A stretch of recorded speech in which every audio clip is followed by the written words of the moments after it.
Looky here. A fresh, no train horn sign. Something I was not expecting to see this morning.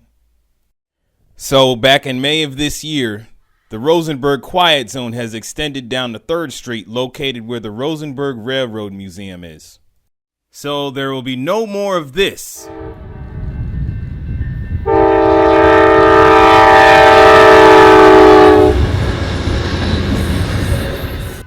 All but just a memory now.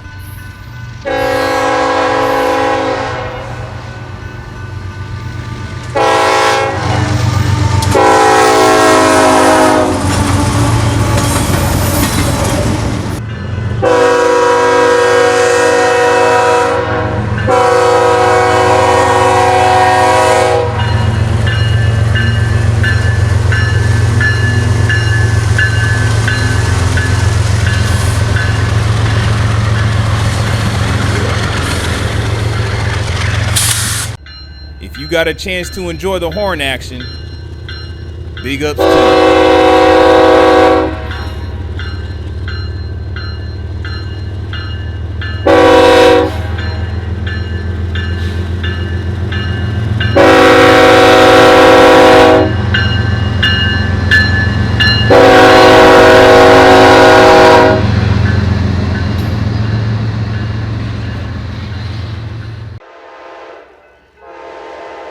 That's it for this video. Stay tuned for more trains, and I'll catch you later.